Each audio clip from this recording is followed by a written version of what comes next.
Iimbestigahan ng Department of Health ang isang spa sa Makati na naturukan na raw ng Mpox vaccine ang mga staff.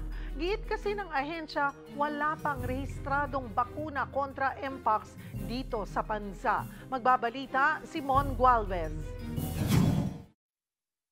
Bakunado na raw kontra Mpox ang mga massage therapists ng isang health spa sa Makati base sa kanilang post. May disclaimer na pribadong medical provider daw ang nagbakuna sa kanila.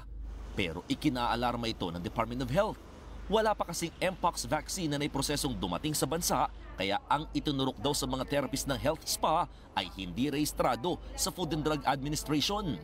It's considered contraband or smuggled. Pag in-inject sa iyan at may nangyari, sino ang hahabulin ko?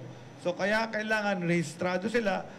Idudulog daw ng DOH sa National Bureau of Investigation o NBI kung ano ang kasong isasampa sa mga sangkot na kumpanya. Sa ngayon, nadagdagan ang naitalang kaso ng Mpox sa bansa.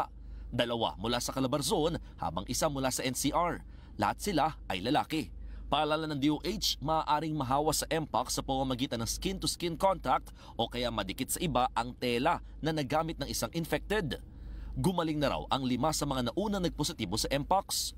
Napakadaling i-control ng Mpox. I don't need a vaccine to control it. With good public health, yung tinatawag nating prevention, detection, isolation, na prevent yung pagkalat niya. Unlike yung sakit na airborne. Para malaman kung positibo ka ba sa Mpox o hindi, libreng magpatest sa Research Institute for Tropical Medicine o RITM at sa East Avenue Medical Center sa Quezon City.